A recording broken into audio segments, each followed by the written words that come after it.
acúmulo de serviço naquele momento para o seu coração. Nós viemos à casa da Silvia para entrevistá-la porque ela faz parte do grupo de risco. Ela tem 39 anos, mas tem diabetes do tipo 1. Por conta da doença, ela faz várias vezes ao dia medição da glicemia no sangue e também usa insulina. Então, para evitar qualquer risco para ela, nós vamos manter a distância e vamos usar essa máscara.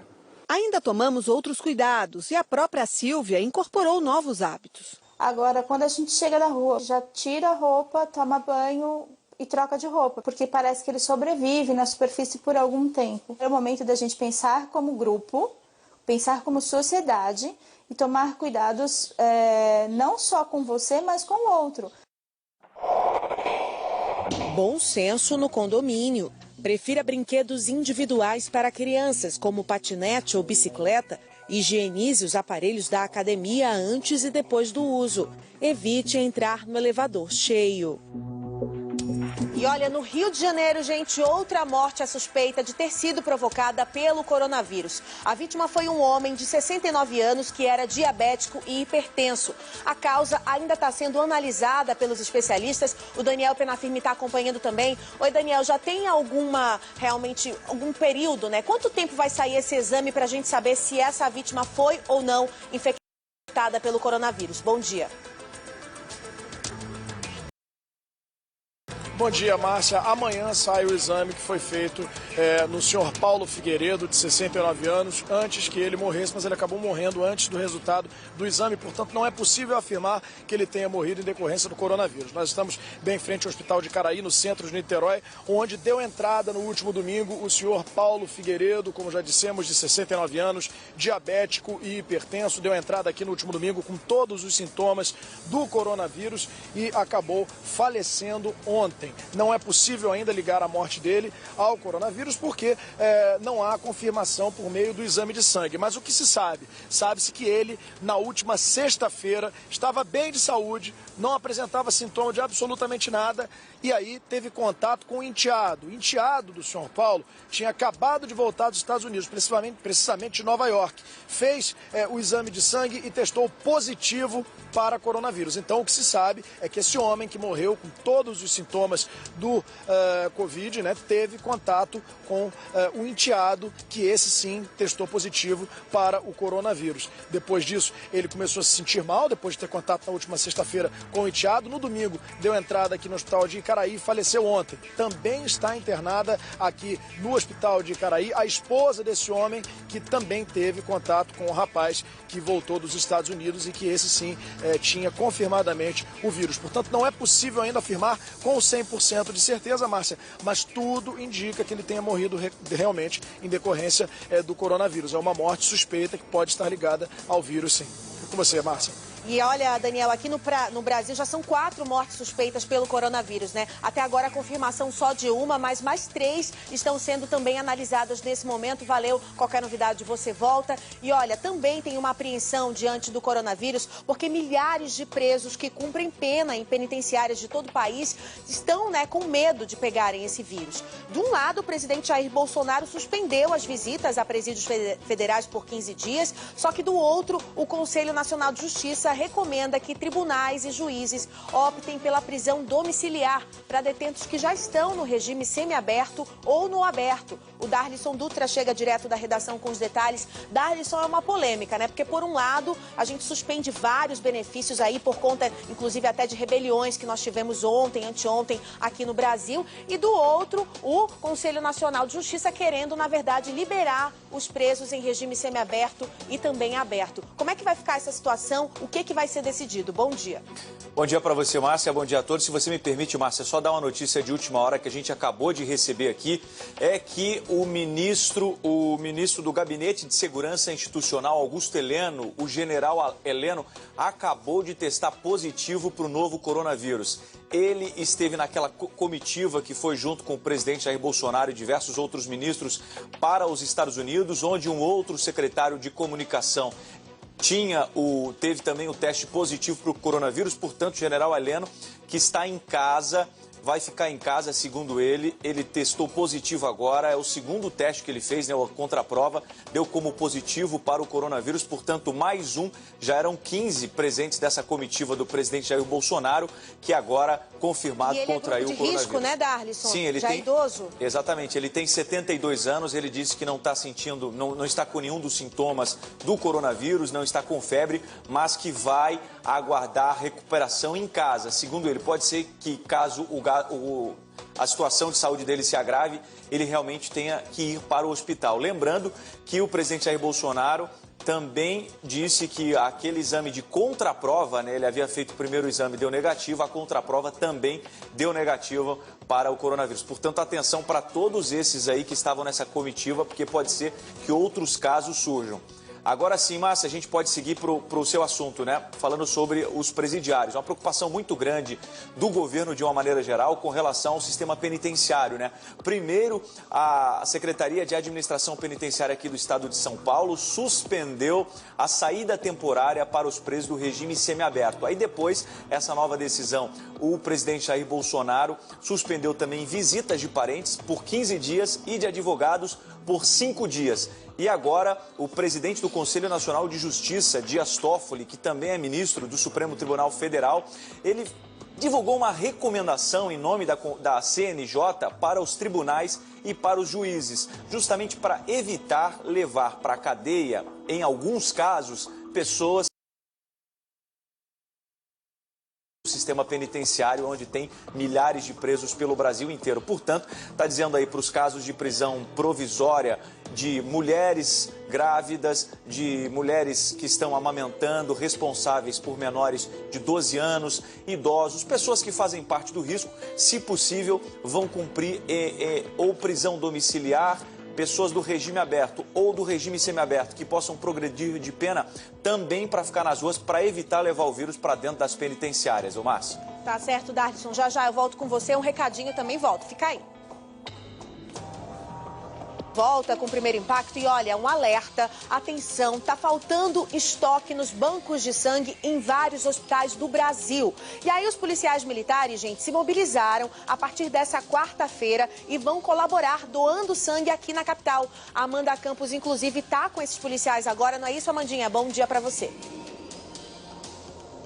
Oi, Márcia, bom dia para você e para todo mundo que nos acompanha aqui no Primeiro Impacto. Pois é, a polícia novamente dando o exemplo a isso, porque os estoques de sangue, principalmente do Hemocentro do Hospital das Clínicas, que abastece grande parte dos hemonúcleos da região metropolitana de São Paulo, está com os estoques bem baixos. O Nito Lima vem aqui comigo para mostrar, então, como é que está esse movimento aqui. São alunos, então, da Escola de Soldados. O pessoal vem aqui de forma voluntária para ajudar. Vou conversar aqui com um soldado. Oi, soldado, bom dia, tudo bem? Por que o senhor decidiu, então, colocar sangue aí para transfusão? Bom dia. Transfusão de sangue é um gesto de amor, né? Ainda mais nesse momento que a gente passa hoje, é uma ação importante para todos nós. Muito obrigada. E olha, Márcia, como é que funciona aqui? Primeiramente, eles fazem uma entrevista ali com o pessoal também do Hemocentro, tem uma médica aqui, tem especialistas para fazer essa entrevista. Depois eles passam por uma triagem por aqui para efetivamente saber se eles podem doar o sangue. Depois eles efetivamente praticam esse gesto aí humanitário. Eu vou falar aqui também com o capitão Queiroz, que também está na logística dessa ação. Capitão, vocês abriram as portas, então, desta escola que fica aqui em Pirituba para receber esses soldados. Por quê? Bom dia. Bom dia. A Polícia Militar, por meio da Escola Superior de Soldados, assume essa posição de vanguarda, uma questão humanitária, dada a situação crítica que nos encontramos. E aí, por causa do coronavírus, muita gente, então, está deixando de ir nos hospitais, nos hemonúcleos, para fazer essas transfusões. Então, vocês passaram isso para os soldados? Exatamente. A necessidade do Hemocentro, principal um centro de referência aqui na cidade de São Paulo, um estoque muito baixo de sangue, e nós entramos nessa campanha aí para poder auxiliar. Muito obrigada, Queiroz. Pois é, Márcia, eles estão dando o exemplo e aqui eu estou falando também com o médico da corporação, até para saber. Doutora, a gente estava até conversando isso antes de entrar ao vivo. O senhor aconselha as pessoas que estão em casa a seguir esse exemplo e doar sangue a risco por causa do coronavírus? Ou, na sua opinião, as pessoas que já são doadoras podem doar? Bom dia. Bom dia. Todo mundo que está apto a doar está convocado aí a ajudar nossas reservas de sangue aí do Hemocentro. O próprio Hemocentro, não sei se você sabe, a entrada não é no pronto-socorro, então não tem acesso direto no hospital do HC. Ele é na mesma localidade, mas a entrada é via o prédio dos ambulatórios, então fica uma coisa muito mais tranquila. E, infelizmente, devido a essa situação, as pessoas estão indo menos. Então está vazio. O horário de atendimento está normal, pode ir, quem puder ajudar. Tenente, quem recebe mais essas bolsas de sangue, principalmente quando a gente fala de capital paulista? Acidentados? Todos eles, na realidade, são mais 100 instituições, né, em toda a rede metropolitana e dos hospitais da rede pública. Então, você pode imaginar desde pacientes que precisam de transfusão exatamente por um acidente, pacientes pré-operatórios, pacientes que têm algum problema que realizam hemodiálise, entre outros. Agora, okay. doutor Mion. Muito obrigada. A Márcia quer fazer uma pergunta, né, Márcia? Isso aí. Por enquanto, as pessoas não estão abertas aí nesse local que você está na escola. Só os policiais, não é, Amanda? Tira essa dúvida para mim. E quem é que pode doar sangue? Existe um grupo a partir de 16 anos, o peso? Dá as informações, doutor Guilherme, por favor. Tá certo. Então, Márcia, todas as pessoas a partir de 18 anos, maiores de idade, então, acima de 50 quilos e que não tenham nenhum tipo de restrição, algum tipo de tratamento, de doença que possa impedir. Mas isso tudo é feito na hora da triagem aqui no Hemocentro ou no Hemocentro. As pessoas, na realidade, os sangues sempre são aceitos e são depois triados, vendo se são viáveis para doação. Obrigada, doutor. Lembrando, Marta, que essa é uma ação específica para os soldados, então, da escola que está formando os policiais militares. Foi uma ação que começou hoje, vai ali por mais 3 dias. Começou agora há pouco, por volta das 8h30 da manhã. O objetivo realmente é que os policiais, os próprios soldados em formação, tenham, então, essa noção de humanidade, porque policial também está aqui para ajudar a população dessa outra maneira, não só para combater a violência, como a gente está acostumado a mostrar aqui no Primeiro Impacto, né, Márcia? É isso aí. Também dá o bom exemplo, né, Amanda? Que as pessoas que estejam assistindo agora o Primeiro Impacto tomem esse exemplo e também vão até o Hemocentro, já no Hospital das Clínicas e vários pontos aqui da capital tem hemocentros para fazer a doação de sangue. Obrigada, Amanda, pelas informações. Agradeça também o doutor Guilherme. E olha, pesquisadores do Instituto do Coração e da Universidade aqui de São Paulo estão desenvolvendo uma vacina contra o coronavírus. E a vacina é feita a partir do material sintético. Os animais já vão começar a ser testados e só nos próximos meses é que começam também os testes em seres humanos. Põe na tela. É deste laboratório que surge uma esperança para o combate ao novo coronavírus. A equipe de pesquisadores se dedica exclusivamente ao desenvolvimento de uma vacina contra a Covid-19, desde que surgiram os primeiros registros da doença no Brasil. A gente tem 2 prioridades.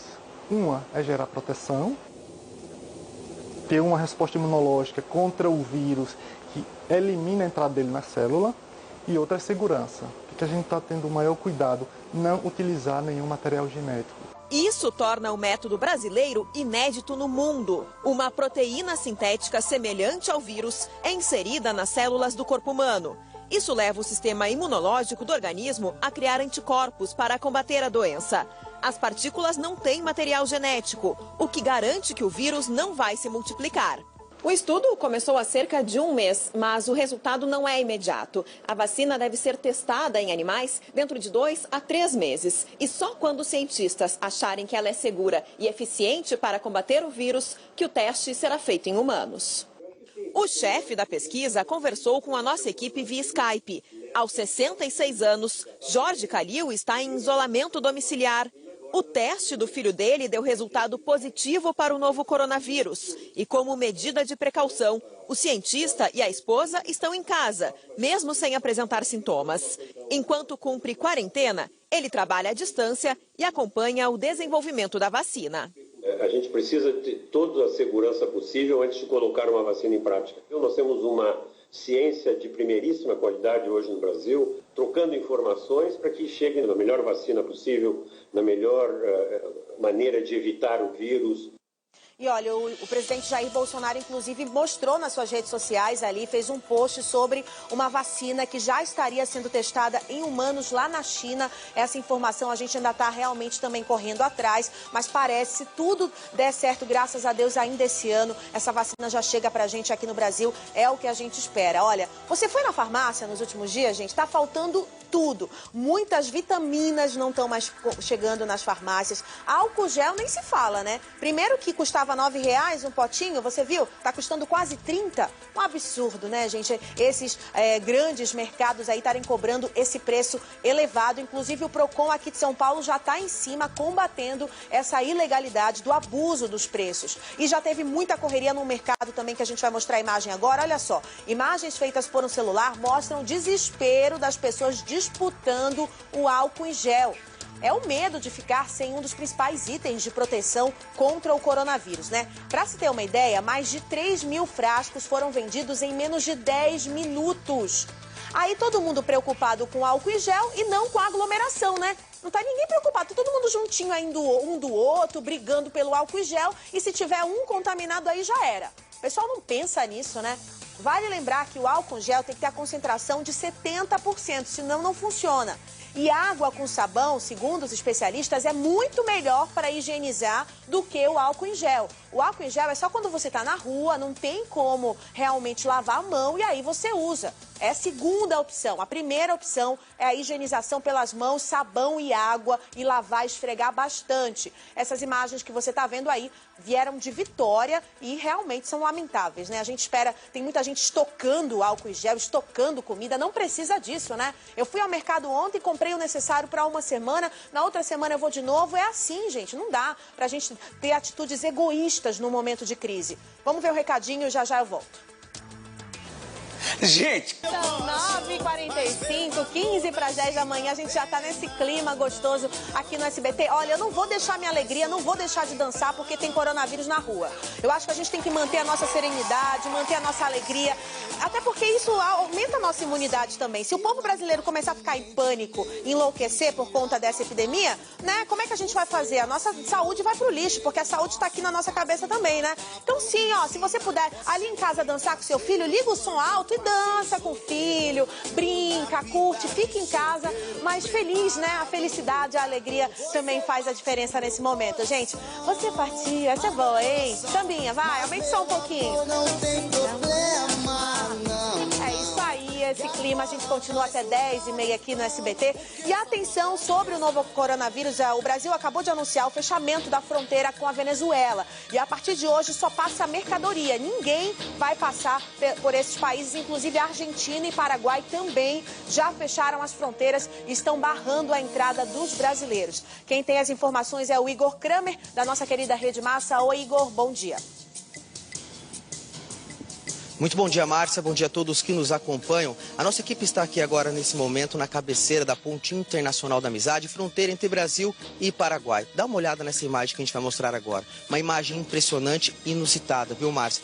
Nós estamos falando de uma das fronteiras mais movimentadas do país. Por dia, mais de 80 mil pessoas fazem a travessia por aqui. E olha só, vazia, praticamente fantasma. Isso realmente impressiona e tudo isso está acontecendo, Márcia. A gente percebe que muitas pessoas estão tentando fazer a travessia ainda, mas não podem, tá? Chegando na cabeceira lá da ponte, lá do Paraguai, são abordados brasileiros e turistas que não têm o documento paraguaio, estão proibidos de entrar no país vizinho e são orientados a voltar aqui para o Brasil. Mas a determinação do governo paraguaio é o quê? A liberação de caminhões, manteve essa determinação. Caminhões com mercadorias, principalmente para render combustíveis, também os supermercados do país vizinho estão liberados a entrar. Isso começou na semana passada, quando o presidente do Paraguai, Mário Abdo, anunciou uma medida de prevenção contra o coronavírus. A medida foi essa mesmo. Brasileiros, turistas e trabalhadores, mais de 7 mil brasileiros que moram aqui no Brasil e trabalham em um dos maiores centros comerciais, que é a Cidade do Leste, no Paraguai, ficaram proibidos de entrar no Paraguai sem a documentação paraguaia. Só que ontem à noite uma nova medida foi anunciada pelo presidente Mário Abdo. Qual foi essa medida? O presidente anunciou que não somente os brasileiros e turistas vão poder, não vão poder entrar no país vizinho, mas também os paraguaios estão proibidos a partir de hoje atravessarem a fronteira aqui para o Brasil, pelo menos pelos próximos 15 dias. Com isso, essa é a situação. A Ponte da Amizade praticamente fantasma nesta manhã de quarta-feira. A mesma medida foi adotada adotada pelo governo argentino na ponte da Fraternidade, que liga Brasil e Argentina. Brasileiros, turistas que querem atravessar para a Argentina sem a documentação certa estão proibidos de fazer a travessia. Só que por lá, argentinos podem, por enquanto, vir aqui para o Brasil. E a mesma determinação, caminhões, veículos com mercadorias, carregamentos podem atravessar, apenas os motoristas. Se estiver com acompanhamento, a pessoa então vai ficar na fronteira esperando o motorista fazer o descarregamento e retornar para o Brasil. Medidas importantes dos dois governos, a gente entende, mas acontece que está sendo muito criticada aqui na fronteira. E o presidente Jair Bolsonaro anunciou que realmente são medidas radicais e que ele vai tomar algumas medidas nos próximos dias, mas com cautela. Vale ressaltar, Márcia, que o Brasil tem 17 mil quilômetros de fronteira. Vai ser difícil fiscalizar para evitar essa saída, né, gente? Tem que pegar consciência agora do povo brasileiro para evitar. Só realmente passe a fronteira se você for aí uma pessoa que está levando transporte, né, que está levando alimento, para não causar também um desabastecimento de produtos nessas cidades da fronteira.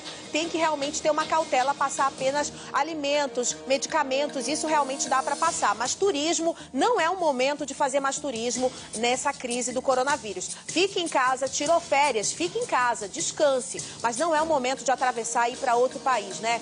Kramer, obrigada pelas informações. E ainda hoje a gente vai falar também sobre a situação do fechamento da fronteira na Venezuela. Agora um recadinho meu, já volto.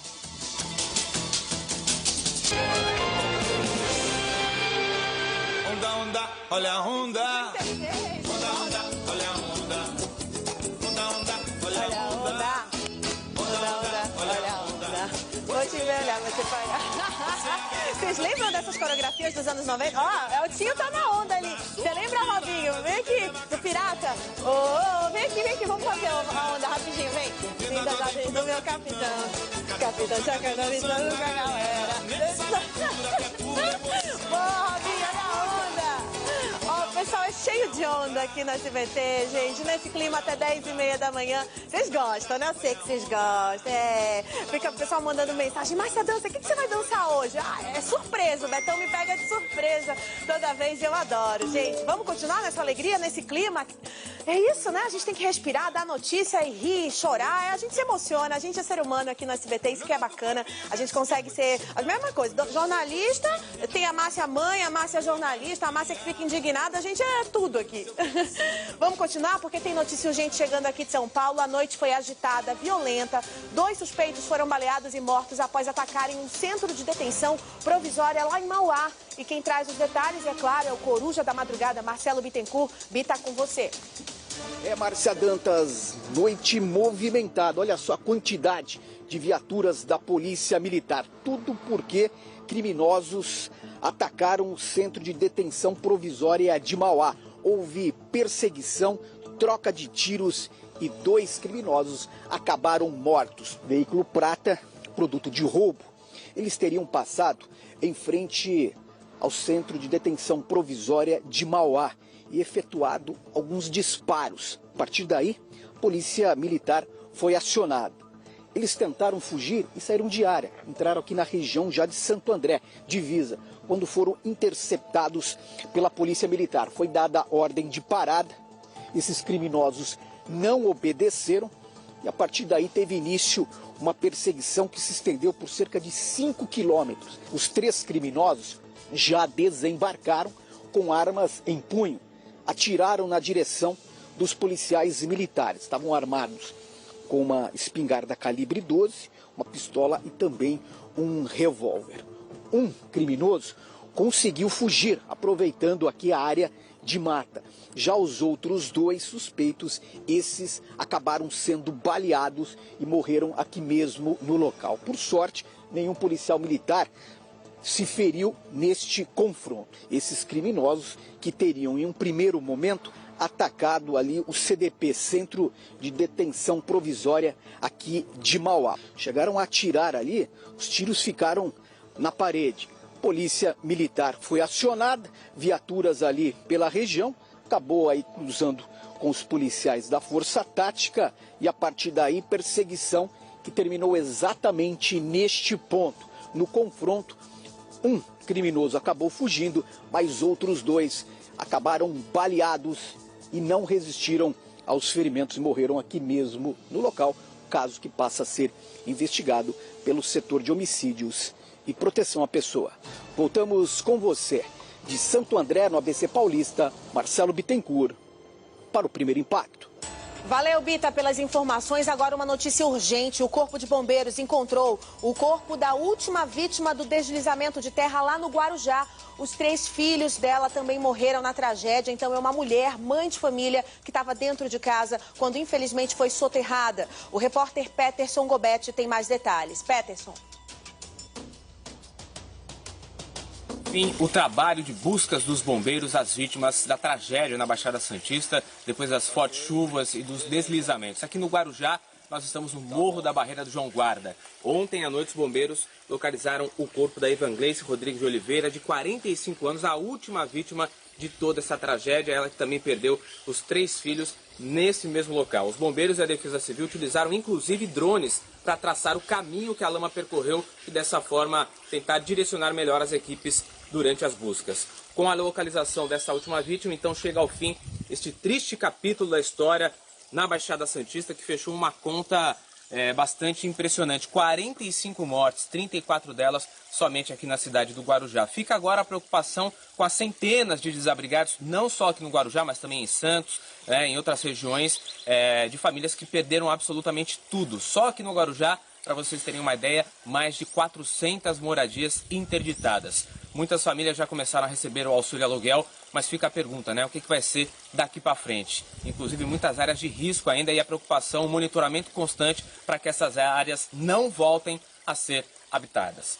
Peterson Gobetti, aqui do Guarujá, para o Primeiro Impacto. Valeu, Peterson. Continua acompanhando por aí. Mais 45 mortos e centenas de desabrigados. A situação continua complicada por lá e você anota tudo, né? Acompanha tudo aqui no Primeiro Impacto. E olha, atenção, porque a gente recebeu, então, o que eu pedi, a foto do suspeito, do ex-namorado da Valéria Garcia, que foi a atendente assassinada na frente da filha. Esse homem, tela cheia para ele, Valdir, porque realmente o nosso repórter Marco Pagetti conseguiu essa informação de todos os detalhes. Nome, onde ele trabalhava, continua foragido, né, Marco? Pois é, Márcia, aqui é missão dada, é missão cumprida. Esse aí é o Álvaro Assunção, conhecido como Cabelo. Ele atuava como segurança no Metec, aqui da cidade de Itanhaém, também fazia alguns bicos em Lava Rápidos aqui da cidade, e está fugido aí desde segunda-feira.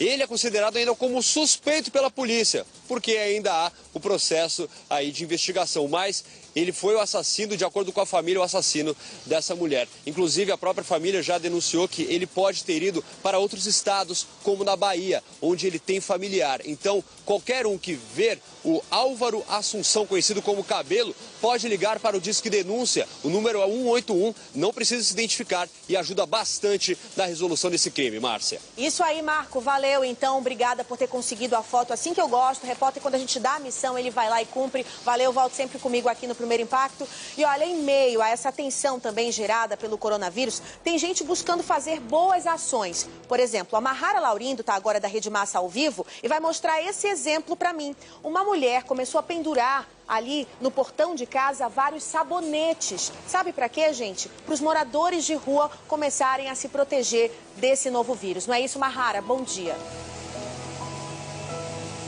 Isso mesmo, Márcia. Bom dia para você, para todo mundo que está acompanhando com a gente. É um movimento contrário, né? Imagina você. No mercado você está andando lá e as prateleiras estão ficando vazias já, né? Agora, na rua, você está andando e se depara com isso aqui, uma mini mercearia em frente a uma casa. Isso aqui é o que mais chama atenção, ó. Um potinho com sabonetes. Na verdade, isso aqui era um sabonete grande que foi picadinho, né? Porcionado, para que o pessoal passe por aqui e pegue. Tem, inclusive, papel higiênico. É importante a gente mostrar o papel higiênico, porque o pessoal tá bem louco estocando papel higiênico. E aqui, como eu disse, é o movimento contrário. Quem teve essa ideia aqui foi a Suelen, que vai vir conversar comigo agora. Bom dia, parabéns pela iniciativa. Me conta, o que está saindo mais aqui? Tem comida também, né? O pessoal está estocando comida e ela não. O que está saindo mais aqui? É o sabonete, né? Bom dia. Bom dia. Então, o sabonete foram uma das primeiras coisas que saíram, né? Até mais que os alimentos, né? Os moradores de rua não têm, né? Como lavar a mão. Exatamente, essa é a nossa preocupação, né? Para que a gente possa oferecer para quem não tem, né? Uma coisa tão simples, né? Que deveria ser para todo mundo. Então a gente fez uma pequena coisinha aí para que as pessoas pudessem também ter o direito, né, a essa higiene. Se proteger, né? Você não tem medo que falte para você? Você está colocando aqui à disposição. Não, de maneira nenhuma. Não vai faltar? Não, de jeito nenhum. Percebo que você fica meio emocionada. É algo que assusta pensar que algumas pessoas talvez não tenham como se cuidar. A gente está conseguindo se cuidar, né? Por mais que falte álcool e tudo mais, a gente consegue. É triste pensar que algumas pessoas não conseguem. Você se emociona, meu Deus, eu vou chorar com ela, Márcia. Emociona. Claro que eu choro aqui também. É porque a gente está vivendo num mundo tão egoísta, né? Então, acho que o mínimo que a gente pode fazer é repartir, né? Ao invés de estocar, repartir, né? Fazer pelo outro também. Ai, meu Deus, me deu até um arrepio aqui. Deixa eu contar pra você, Márcia, que inclusive foi difícil convencer a Suelen a falar com a gente. Oi. Mahara, tô emocionada aqui também já. Porque a gente vinha falando disso aqui no Primeiro Impacto, né? Inclusive, desse egoísmo das pessoas. E aí você mostrar essa iniciativa tão bonita. Aplausos. Vamos mostrar aplausos pra ela, pra essa mulher. Como é o nome dela mesmo, Mahara? Suelen? Suelen, isso. É isso, Suelen. Eu sei que você nem queria falar, né? Eu sei que ela estava ali tímida, porque realmente quem faz de coração não precisa mostrar, né? E a Suelen é essa mulher que está aí realmente fazendo, dando a cara realmente para mostrar que pode fazer E uma coisa bíblica que eu me lembrei enquanto você falava, Suelen, era sobre isso. Quanto mais a gente doa, mais a gente tem. E é isso que as pessoas têm que pensar ao invés de estocar, não é, Mahara? É isso mesmo, a Suelen ela estava um pouco nervosa para não parecer um oportunismo, mas até como eu disse para ela, oportunista é quem está aumentando o preço, oportunista é quem está tentando tirar algum lucro nisso tudo. Ela está fazendo um movimento contrário, então a gente tem que mostrar mesmo situações como essa, né, Márcia? Isso aí, gente. Olha, imagina você como é que tem situações que a gente já está vendo na internet, lá em favelas do Rio de Janeiro, onde não tem água, muita gente morador de rua, né, que não consegue se limpar, não ter a higiene adequada, de comunidades carentes que estão passando por situações. Se o vírus chegar lá, gente, vai ser muito difícil. Então, realmente, é importante a solidariedade. Inclusive, aqui mesmo em São Paulo, né, Peixinho, tem uma campanha já solidária da Igreja Católica com o padre Júlio Lancelotti, de realmente pegar um abrigo para colocar essas pessoas também começarem a ser infectadas. Então, essas ações de solidariedade vão ser muito importantes nesse momento de crise aqui no nosso país. Mahara, obrigada, viu? E eu gosto de você, Mahara, que você é parecida comigo. A gente se emociona mesmo, a gente chora junto. É isso aí. Quero você sempre aqui no Primeiro Impacto, viu? Um beijo, Suelen. Beijo pra vocês. E o número de casos suspeitos de coronavírus aqui no Brasil chegou a quase 9 mil. Então, gente, foi um aumento de mais de 300% no último dia. Segundo o Ministério da Saúde, já são confirmados 291 aqui no Brasil, né? 291 pessoas já contraíram essa doença. O Darlison Dutra tem as atualizações em todo o Brasil, né? Desses números, Darlison. Inclusive, já tem também uma resolução. Se você tiver o corona e se negar a receber atendimento ou não ficar em quarentena em casa, você pode ser punido, né, Darlison? Exatamente, Márcio. Uma portaria publicada pelo Ministério da Saúde e pelo Ministério da Defesa. Inclusive, tem dois casos que vieram da Bahia, né? Primeiro foi um empresário que contraiu o coronavírus aqui em São Paulo, recebeu a recomendação de ficar em casa, mas ele pegou um jato particular, foi até Trancoso, na Bahia, com outras pessoas, ficou ali numa casa. E, por causa disso, o governo da Bahia já disse que vai processar este homem. Teve um outro episódio que aconteceu, curiosamente, também em Trancoso. Um outro homem que havia contraído o coronavírus teve a recomendação de ficar em casa. Aí os policiais, veja só, recebeu a informação de que ele tinha saído de casa. Em função disso, os policiais conseguiram localizar ele. Ele estava numa rodovia, no carro, ele foi preso e teve que voltar para casa. Lembrando que isso aí é passível de punição com prisão de até 3 anos, viu? E a gente preparou aqui, Márcia, inclusive um gráfico que mostra os dados, né?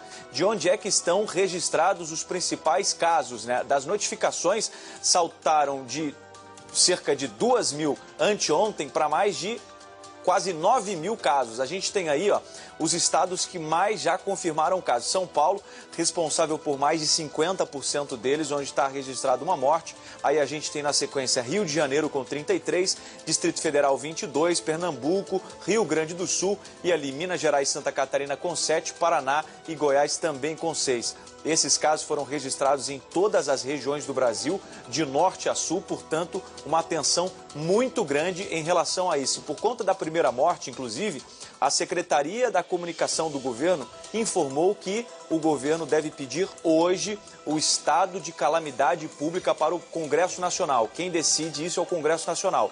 E o presidente da Câmara, Rodrigo Maia, e o presidente do Senado, Davi Alcolumbre, já sinalizaram que vai conceder este pedido de calamidade pública. Sendo assim, o governo pode fazer contratações emergenciais, pode fazer contratações sem necessidade de licitação, além de poder ultrapassar o teto mínimo, que é quando se planeja o gasto da União para o ano de 2020, sem ter nenhumas implicações jurídicas depois para o presidente Jair Bolsonaro.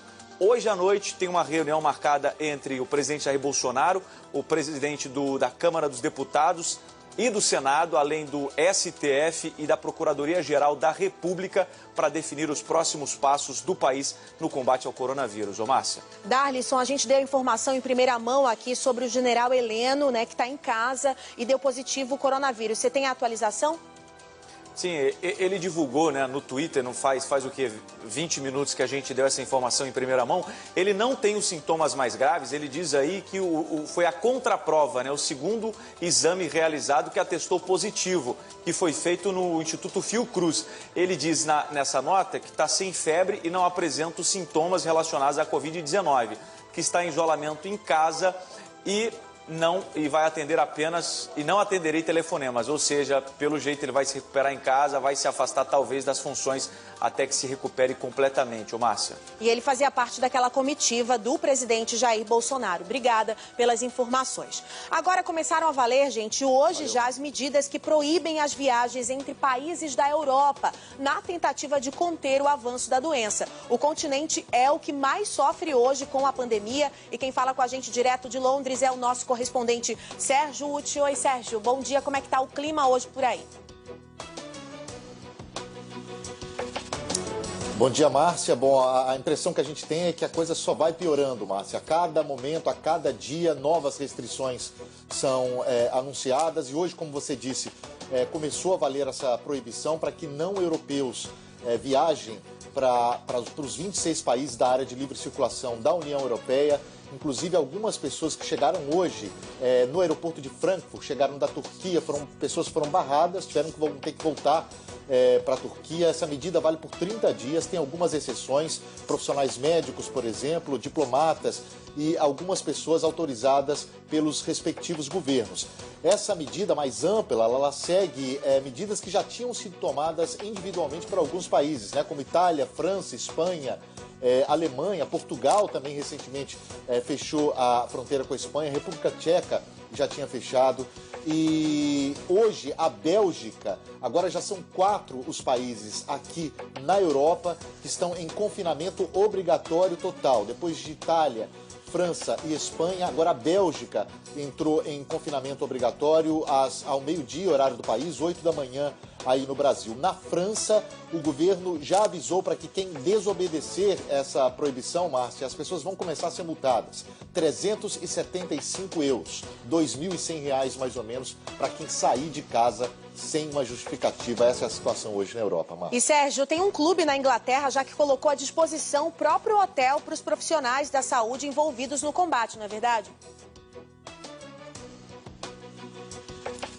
É isso, o Chelsea, né, clube da zona oeste de Londres, anunciou nesta manhã que o hotel do clube, que fica no estádio ali de Stamford Bridge, vai ficar à disposição dos médicos e profissionais da saúde, enfermeiros, auxiliares, que trabalham nessa região e não terão condições de voltar para casa no momento em que a situação estiver pior. Né? O governo daqui ontem fez uma estimativa, eu até chamei isso na reportagem de ontem, de um encontro dramático com a realidade, Márcia. O governo trabalha com uma estimativa de que já há 55 mil pessoas no Reino Unido apenas, metade desse número em Londres, 55 mil pessoas contaminadas e, na melhor das hipóteses, esse vírus causaria 20 mil mortes só aqui no Reino Unido, Márcia. Portanto, vai haver muita gente internada, é isso que o sistema de saúde aqui está esperando, e essa iniciativa do Chelsea é justamente para aliviar essa questão. Sem falar também da Itália, que ainda é o país com o maior número de casos, né? Obrigada, Sérgio, pelas informações. Amanhã você volta. E vamos ver mais dicas de como se prevenir do coronavírus? Põe na tela. Como prevenir a contaminação no trabalho? Mantenha a distância de pelo menos 1 metro dos colegas. Higienize sua estação de trabalho antes e depois do uso. Substitua abraços e beijos pelo cumprimento à distância. Araci, eu tô preocupado, Araci.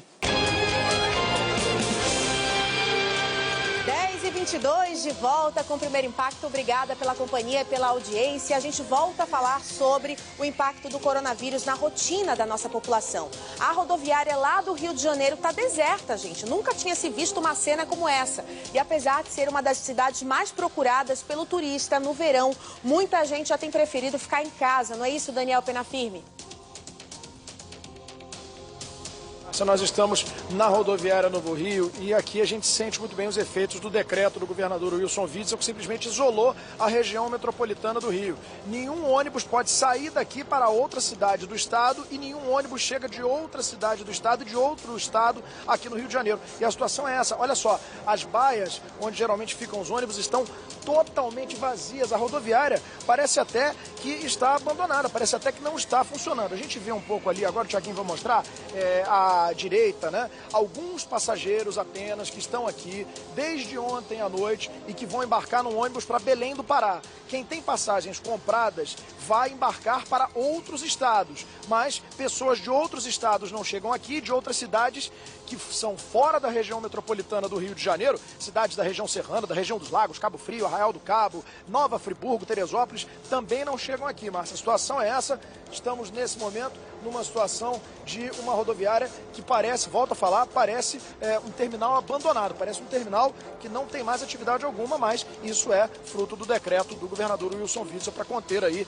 a propagação do coronavírus aqui na região metropolitana. Márcia. Tá bom, Daniel, continua acompanhando por aí. A gente volta também a falar sobre o grave problema da falta de sangue nos hemocentros aqui de São Paulo. A Fundação ProSangue, por exemplo, opera com 40% das reservas necessárias e é de lá que a gente vai conversar ao vivo com a Fernanda Trigueiro. Fernandinha, já tem gente pelo menos se mobilizando para ir doar sangue hoje?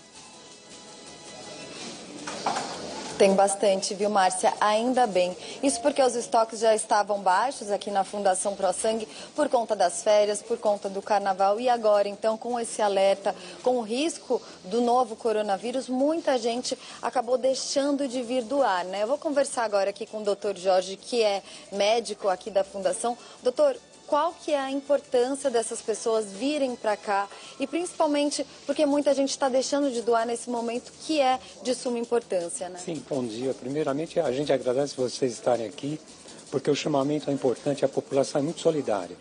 Então, nesse momento, nós estamos em emergência de estoque do grupo sanguíneo mais frequente, que é o O positivo.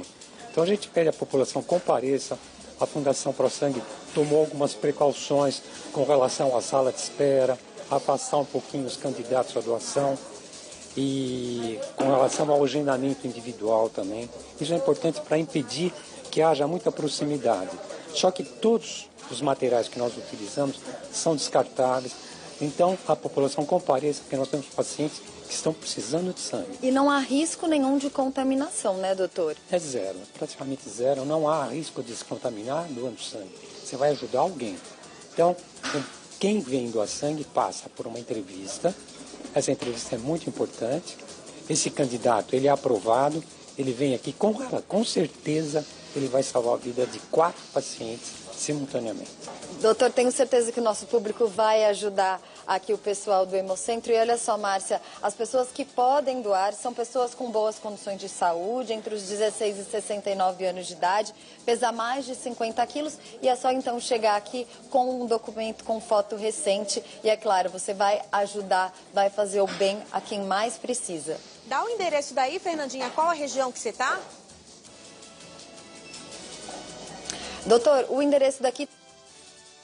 Agora a gente teve um probleminha lá no nosso link, então depois eu dou essa informação, entra nas nossas redes sociais que a gente vai dar, tá bom? E olha, o ministro do STF, Celso de Mello, está internado no Hospital Sírio-Libanês aqui em São Paulo, e o repórter Darlisson Dutra, direto da redação, tem os detalhes. Darlisson, já se sabe se tem alguma relação com o corona ou não?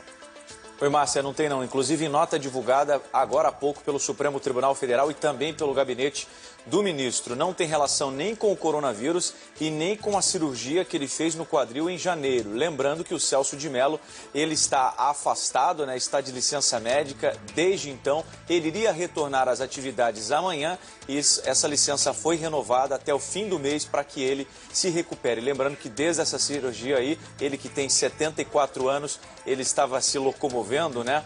Era possível vê-lo numa cadeira de rodas, mas não tem relação nem com a cirurgia e nem com o coronavírus. Ainda bem, Darlisson, valeu pelas informações. E olha, o SBT, gente, decidiu restringir de forma mais rigorosa a circulação de pessoas aqui dentro. É uma forma, é claro, de evitar a contaminação do novo coronavírus e assim assegurar a saúde de todos nós, colaboradores, visitantes, elenco e os demais profissionais ligados ao SBT. A gravação da novela As Aventuras de Poliana já foi suspensa e a partir da próxima segunda-feira serão suspensas também as gravações dos demais programas aqui da nossa grade. Só o jornalismo e a equipe do Fofocalizando que vai continuar presente aqui, toda essa equipe de jornalismo e mais o Fofocalizando, a gente vai estar presente informando, prestando para você todos os serviços. É claro, o nosso telespectador do SBT que é fiel, está todos os dias aqui com a gente. Então, as mudanças vão acontecer, mas o jornalismo segue trabalhando firme. Olha, aí a Páscoa vai chegar, já está batendo na porta e a gente vai mostrar a nossa fofura do dia. São dois convidados especiais que ganharam uma mensagem. É o Maribo e o Yukinko. Coelhinhos muito fofos que receberam massagens da dona. Olha essa imagem que chegou pra gente. Eles são dentuços, de pelo branquinho, gostam de relaxar e de ganhar um carinho. Não são bobos, na verdade? Quem não gosta? A duplinha vive no Japão e já viralizou nas redes sociais por conta desse chamego que eles recebem aí da dona. Olha só, ficam recebendo massagem na cabeça, massagem na orelha, no focinho. E coelhada bonita e gostosa essas aí, né, gente? Ai, que fofinhos, né? Coelhinho na Páscoa, todo mundo adora. Coelhinho da Páscoa, que trazes pra mim?